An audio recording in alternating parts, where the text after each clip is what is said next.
When giants come calling, the morning started like any other at the Deep Space Monitoring Station orbiting Mars. Commander Sarah Chun sat at her control desk, watching the endless stream of data flowing across her screens. She had been tracking space debris and asteroid movements for 3 years, and nothing ever happened. The coffee in her mug had gone cold hours ago, and she was thinking about requesting a transfer to somewhere more interesting. That changed when the proximity alarms started screaming. Sarah's fingers flew across her keyboard as she tried to understand what her sensors were telling her. At first, she thought it was a malfunction.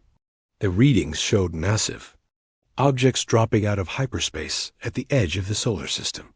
Not just 1 or 2 objects, but hundreds of them. Each one was larger than anything humans had ever built. "Control, this is Monitor Station 7. Sarah spoke into her headset, her voice steady despite the fear growing in her chest. "I'm reading multiple unknown contacts entering the system. Request immediate verification." The response came quickly. "Station 7 confirmed. We're seeing the same readings. Count is now over 800 contacts and still climbing." Sarah stared at her screen as more red dots appeared on the display. The objects were moving in perfect formation, their paths calculated with mathematical precision. This was not random. This was not natural. This was an invasion fleet docked within minutes. Every military installation in the solar system was on high alert. In the underground command center beneath Geneva, world leaders gathered around holographic displays showing the approaching fleet. The ships were beautiful in a terrifying way, their hulls gleaming like polished obsidian, each one shaped like a blade designed to cut through space itself. President Maria Santos stood at the center of the room, her face pale but determined. She had been elected on a platform of peace and cooperation, but now she faced a situation no human leader had ever encountered. "What are we looking at?"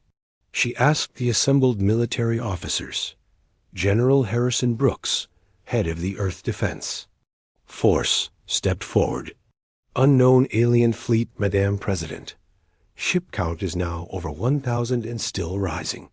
They're not responding to our communication attempts, and their technology appears to be centuries ahead of ours." The room fell silent as the implications sank in. Humanity had always wondered if they were alone in the universe. Now they had their answer, and it was pointing weapons at them. On the bridge of the flagship Dominion's edge, Admiral Zthor stood watching the small blue planet grow larger on his screens. He was tall and imposing, with silver skin that seemed to glow in the dim light of the bridge. His eyes were like chips of ice, cold and calculating. He had conquered 47 worlds for the Krillian Empire, and Earth would be number 48. "Status." "Report," he commanded, his voice carrying the authority of absolute power. "All ships in position, Admiral," his second-in-command replied. "A target world shows minimal defensive capabilities. Their ships are primitive, their weapons weak. This will be over quickly." Zthor nodded with satisfaction. The humans had built a small civilization, but their technology was laughably outdated. Their fastest ships moved like crawling insects compared to Krillian vessels. Their weapons could barely scratch the paint on Imperial armor. This would be easier than most of his conquests. "Open a channel to the planet," he ordered. On Earth, every television, radio, and communication device suddenly came alive with the same message. The voice was deep and resonant, speaking perfect English with the tone of someone used to being obeyed without question. "People of Earth, I am Admiral Zthor of the Krillian Imperial Fleet. Your world has been selected for integration into the Empire. You have 72 hours to surrender unconditionally. All military forces will stand down. All leaders will present themselves for processing. Any resistance will result in the complete sterilization of your planet." The message repeated in every human language. Then the screens went dark dot in the Geneva Command Center. The silence was deafening. Finally, someone spoke. What are options? Ask the Secretary of Defense. General Brooks looked at the tactical display. Their fleet is massive. Our entire Space Force has maybe 200 combat-capable ships. They have over 1,000, and each one appears to be more advanced than anything we've built. Then we surrender, said the finance minister. We have no choice. President Santos stood up slowly. She was not a large woman, but her voice filled the room when she spoke. No, we don't surrender. We fight. Madame President, General Brooks said gently, their fleet could destroy us in hours. Our weapons can't even penetrate their shields. Then we find a way, Santos replied. We're humans. Finding a way is what we do. Meanwhile, in his laboratory at the Mars Research Station, Dr. Marcus Webb was analyzing the energy signatures from Groom, the alien fleet. He was a brilliant scientist with an obsession for understanding how things worked. The alien ships were giving off readings unlike anything he had ever seen, and that excited him more than it frightened him. Computer, analyze the shield harmonics from the lead vessel, he said to his AI assistant. The data flowed across his screen in complex patterns. The alien shields were incredibly powerful, but they operated on specific frequencies. Like all energy fields, they had to have weaknesses.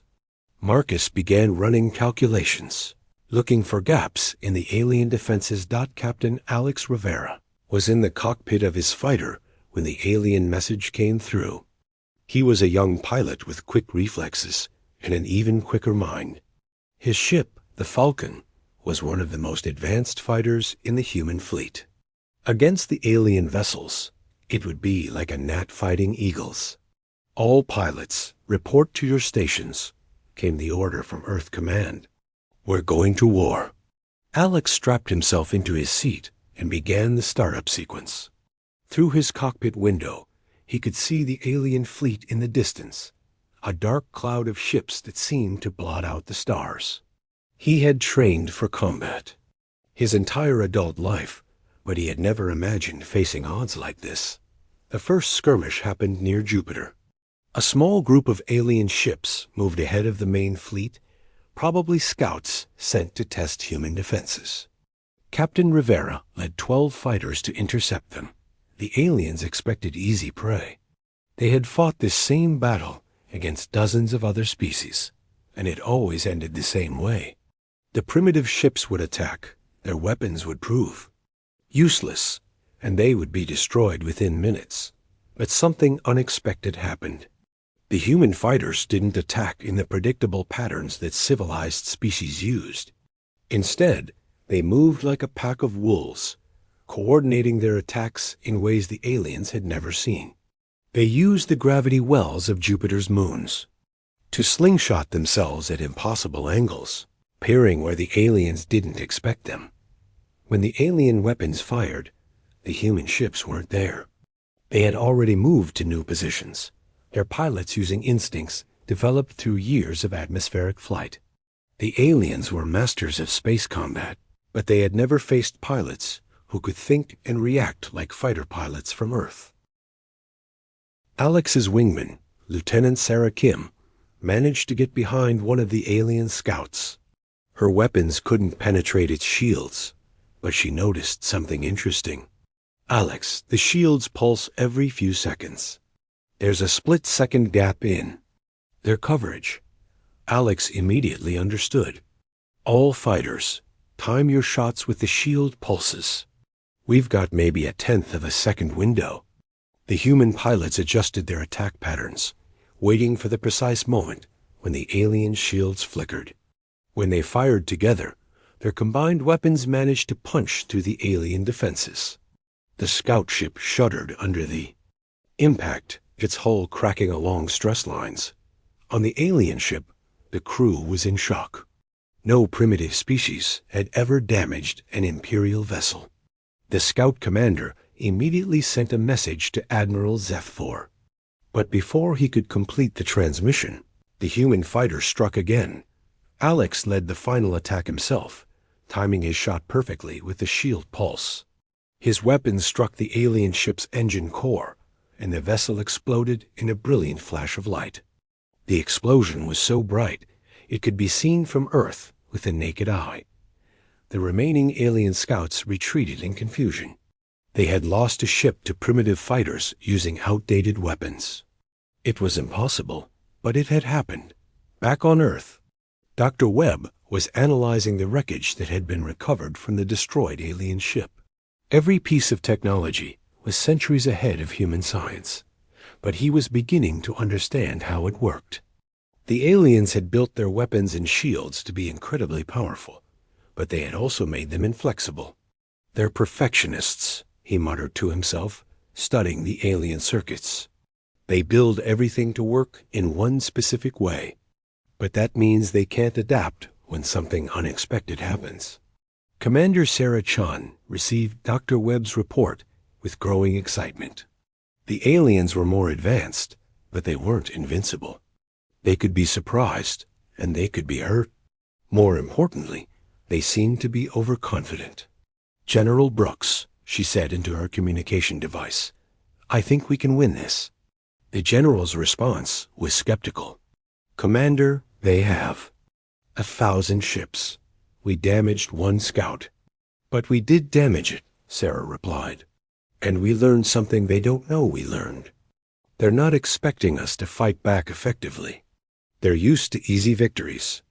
As the alien fleet moved closer to Earth, Admiral Zthor received the report from his scouts. The loss of a ship to primitive fighters was embarrassing, but it was also puzzling. How had such backward beings managed to penetrate Imperial shields? "It was lucky," his tactical officer assured him. "These humans are desperate.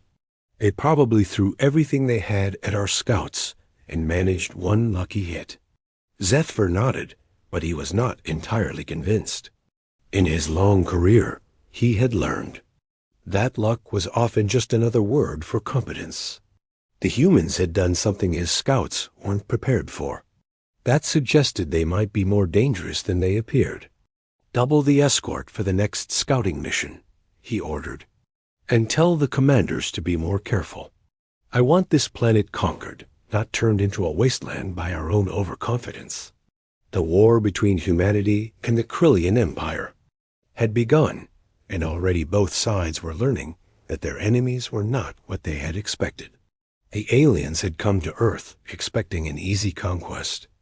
Instead, they had encountered something they had never faced before, a species that refused to surrender and had the ingenuity to turn their own strengths against them. As the massive alien fleet drew closer to Earth, the stage was set for a battle that would determine not just the fate of humanity, but the future of the galaxy itself. The royal fleet had been built to crush planets, but Earth was about to teach them that some worlds fight back. Asterisk when David fights back. Second wave of alien ships approached Earth with greater caution than the first. Admiral Zthor had learned from the loss of his scout, and he was not about to underestimate the humans again. His fleet moved in tight formation, shields at maximum power, weapons ready to fire at the first sign of resistance. What he found waiting for him defied all expectations. Commander Sarah Chun stood in the redesigned command center, watching the tactical display with calm determination. In the past week, everything had changed. The humans had not spent their time in despair or surrender negotiations. Instead, they had turned their entire civilization into a weapon. "Status report," she requested. "All defensive platforms are online," reported Lieutenant Commander Jake Morrison, her new tactical officer. "The lunar missile batteries are charged and ready. The asteroid field weapons are in position, and the fleet is standing by for your orders." Sarah nodded. The human fleet had grown from 200 ships to over 400 in just 7 days. They had converted civilian vessels, activated mothballed military ships, and even pressed cargo haulers into service. More importantly, they had equipped everything with Dr. Webb's new weapons. Dr. Marcus Webb had not slept in 3 days. His Labrano is now a factory, mass-producing the hybrid weapons that combined human engineering with captured alien technology. The breakthrough had come when he realized that the aliens' greatest strength was also their greatest weakness. Their shields are too perfect, he explained to President Santos during a briefing. They're designed to stop specific types of energy weapons. But we don't use energy weapons the same way they do. We use projectiles, explosives, and kinetic energy. Their shields can't adapt to something they've never encountered. The new weapons were unlike anything either species had built before. They used alien power sources to accelerate solid projectiles to incredible speeds. The alien shields could stop energy beams, but they couldn't stop a chunk of metal moving at a significant fraction of light speed. Captain Alex Rivera had been promoted to squadron leader after his victory against the alien scout. His new ship, the Defiant, was equipped with the hybrid weapons and crewed by the best pilots humanity had to offer. He had trained his squadron in new tactics based on what they had learned from the first encounter. Remember, he told his pilots, over the communication system, they think like computers. They follow patterns and protocols. We think like humans. We adapt, we improvise, and we survive. The alien fleet began its final approach to Earth, expecting to find a broken world ready to surrender. Instead, they found a planet that had turned itself into a fortress. Hidden weapons emerged from the moon's surface. Asteroid mining stations revealed themselves to be missile platforms, and the space around Earth filled with human ships. Admiral Zthor stared at the display in disbelief.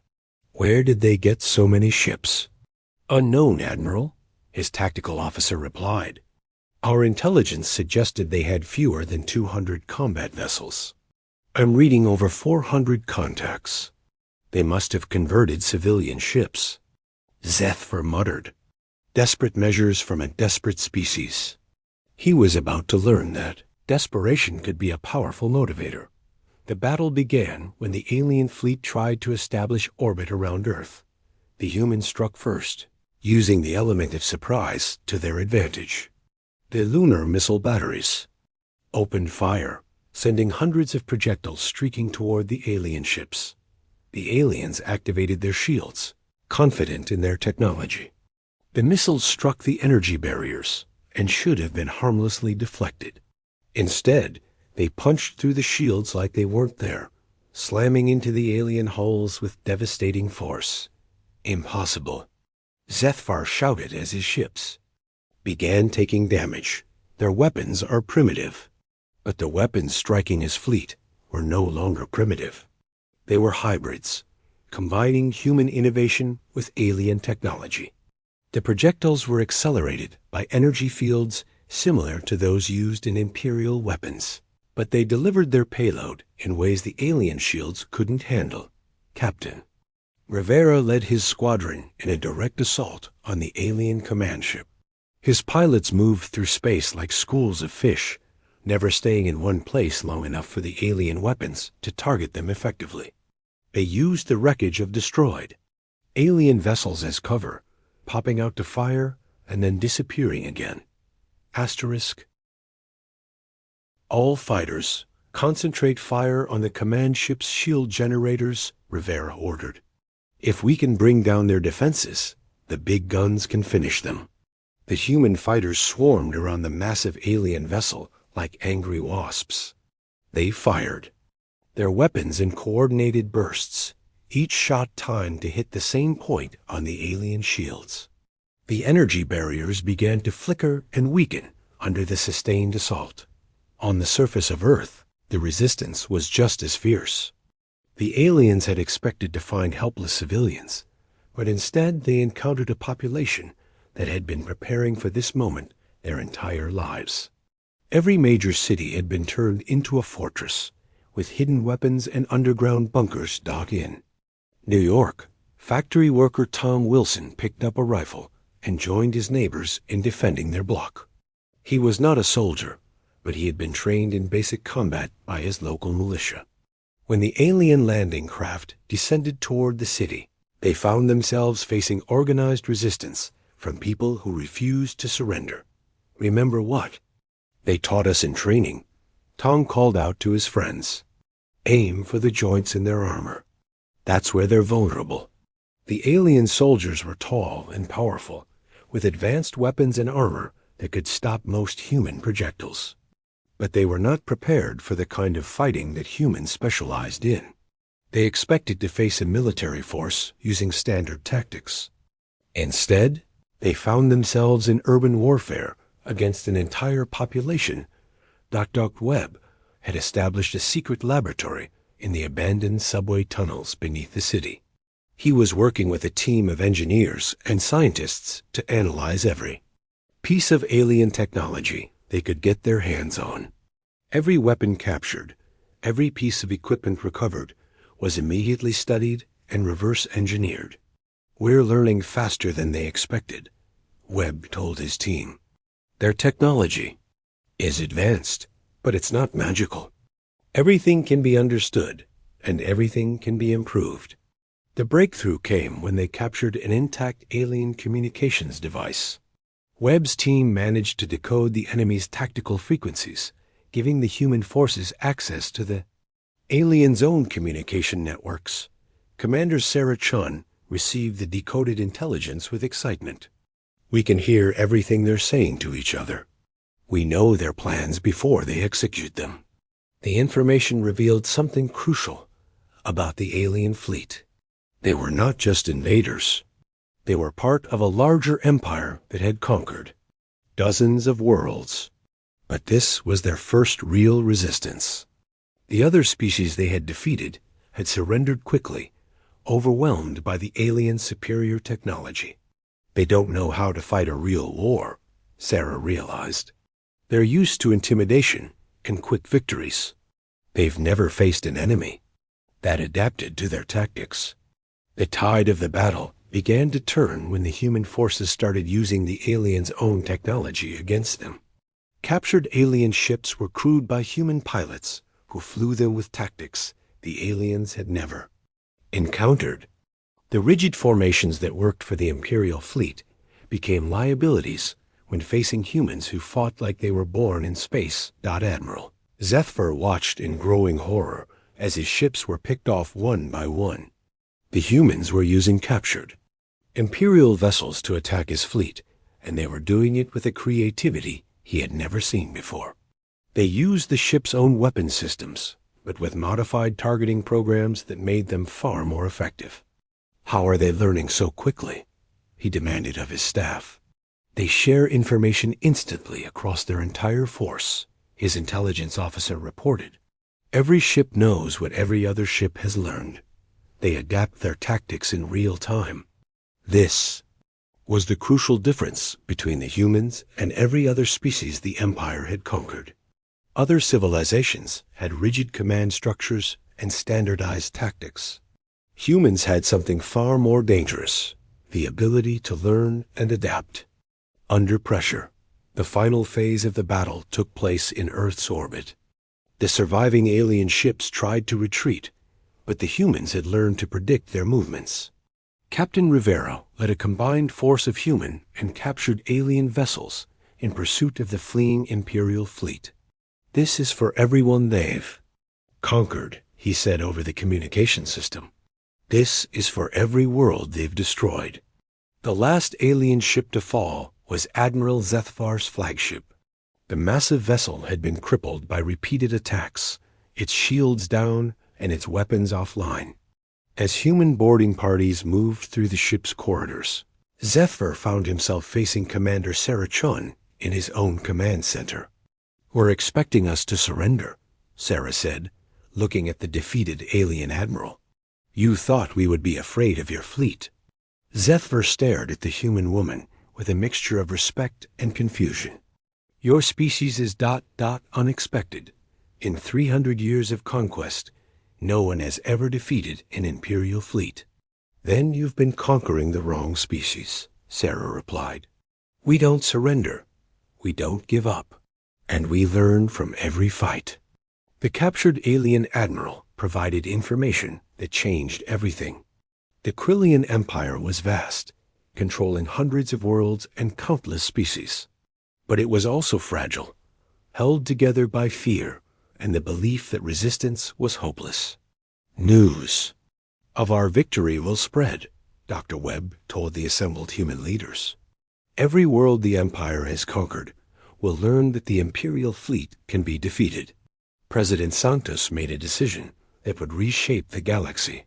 We're not going to stop with defending Earth. We're going to help every world that wants to be free. The human fleet, now reinforced with captured alien ships and hybrid technology, began reaching out to other worlds. They broadcast the story of Earth's victory, showing that the Empire could be beaten. On planets across the galaxy, slave populations began to whisper about the humans who had said no to the Empire and lived to tell about it. The war had started as an invasion of Earth. It ended as the beginning of a galactic revolution. The royal fleet had been built to crush planets, but Earth had taught it something new. Some worlds fight back, and when they do, they can change the entire universe. As the last of the alien ships either fled or surrendered, Commander Sarah Chun stood on the observation deck of the captured flagship, looking out at the stars. Somewhere out there, other worlds were beginning to fight for their freedom. The humans had started something that could not be stopped. They had faced the impossible and won. Now it was time to help others do the same. The Empire would learn that conquering Earth had been their greatest mistake. They had awakened something they could never control: the human spirit and the belief that freedom was worth any sacrifice. The galaxy would never be the same. Asterisk.